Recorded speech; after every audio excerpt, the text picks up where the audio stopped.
DoorDash dropping a dime. This is interesting. I've got some opinions on this. I was under the assumption that all restaurants did this. I don't think that they did.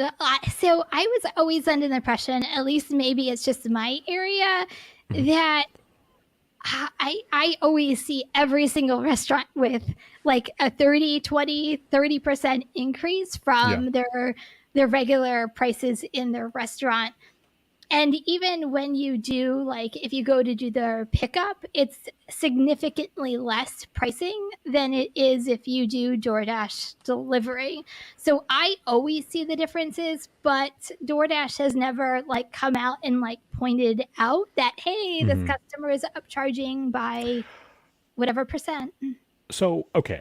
All right. So like I said, I've got some opinions on this subject. Can we put up the next slide for a moment here? Yeah. I wonder if the restaurants charging increased fees has anything to do with this. Take a look at this. This is how much DoorDash specifically charges restaurants to be on the platform. So you are looking at upwards of a 30% commission per order. That is not cheap. Okay, let's take this middle one here. Let's say it's 25% commission. I was out for dinner last night, celebrating somebody awesome, and I bought dinner for three people. And it worked out to be just over $100 for all three of us. Nice restaurant, but so they would be that restaurant. If I were to order that through an app, that restaurant would be giving up $25 of the total cost of that bill. So, I mean, to me, it's logical. I'm not saying, I'm not necessarily saying it's right, but to me, it's logical that the restaurants are jacking up the prices like this.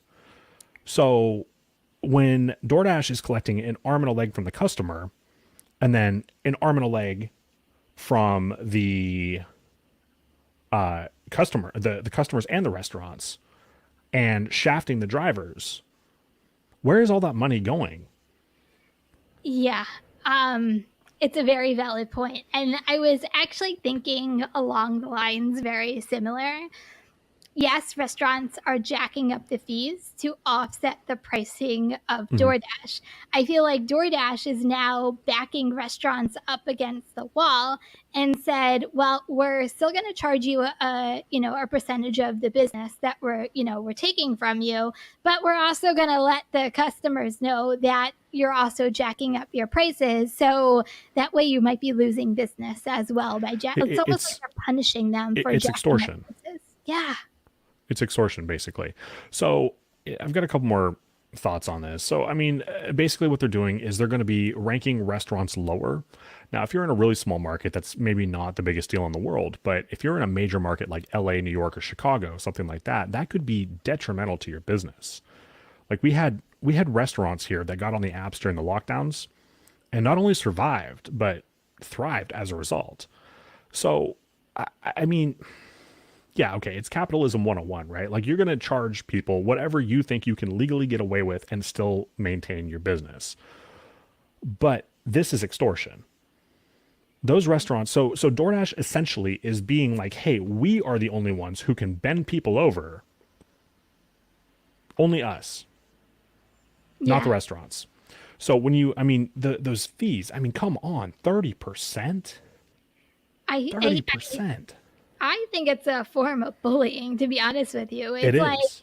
well, we're going to expose you because we're going to expose you to the customers that you're raising your prices, but we're not also going to tell them how much we charge the restaurant unless the customer really goes looking for See, it. So do the customers really? so this is like, sorry, your mic cut out. This is like quasi uh, transparency, right? They want the restaurants to be transparent, but they don't want to be transparent about where their fees are going, how much they're charging the restaurant, and how much the driver's getting paid.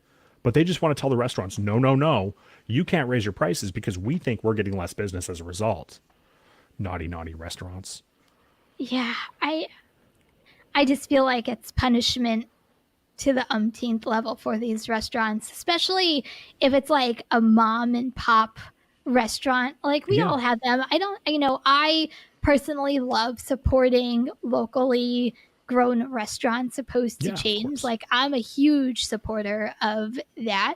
It's a very rare occasion that I actually go to chain restaurants just because I support locally. So, Yeah. those are the people that it's going to affect. It's not going to affect the Chili's in the world or the Fridays in the world. Like, it's going to affect the smaller restaurants who literally need every penny and cent to pay their staff, to have the food over costs. Like, they're running their business. And I don't know. I just think it's a form of bullying. So a few minutes ago, I had mentioned that they're going to be basically ranking these restaurants lower who are increasing their prices. So, as we all know, right? Like, if you have ever done a red card order on DoorDash, right? Like, if you take those regularly, I'm sure we've all had the card declined at one point or another. And there's a reason for that. And that's because prices change, right? Prices go up, inflation's a bitch, whatever. We all know this. So, how is DoorDash going to keep track of the in person prices of these restaurants and ensure that their prices are up to date? So, I could see them penalizing restaurants who are not actually jacking up their prices, but they just have outdated menus. How are they going to verify that they're not going to do that? Yeah, I got nothing for you. It's a very rare occasion in my area that I actually see red card orders anymore.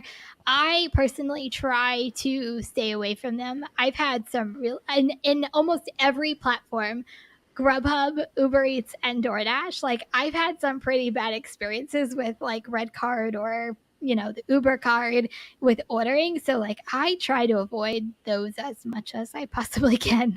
Yeah. No, I don't blame you. I mean, not to mention, quick tirade, they can get you deactivated. And good luck proving that you didn't steal anything, like they often accuse drivers of doing when you get deactivated for doing nothing wrong. Rant's over. But long story short, Kim, I view this as almost them stealing business from these restaurants. Hey, thanks for checking out that clip from our show, Money Hungry, hosted by me and Kim Side Money Plans, right here on the Rideshare Guy, live every Wednesday at 5 p.m. Pacific, 8 p.m. Eastern.